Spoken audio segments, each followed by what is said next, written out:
Good morning everyone. Maaga pa lang ay gumising na ako para mag-prepare ng aming kanin. Nagluto na rin ako para maaga kaming makakain.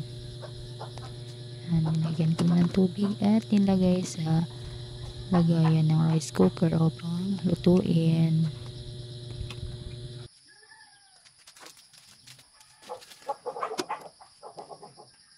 Habang ako ay nagantay na kumulo ang aking nilutong kanin, ay nagtimpla muna ako ng aking gatas na inumin at kasabay ng pagluto ng kanin ay nainit na rin ako ng tubig upang makapag-timpla ako ng gatas.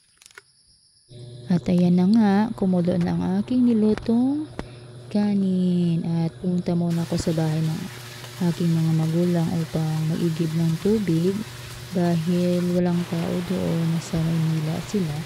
Habang ako ay nag-iigib ay biglang umula ng malakas. Ayan na guys, so tingnan nyo.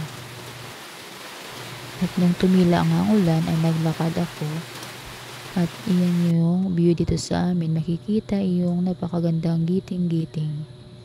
Yan guys, tingnan nyo. Kaya ang sarap tumira sa probinsya. Lahat ay fresh.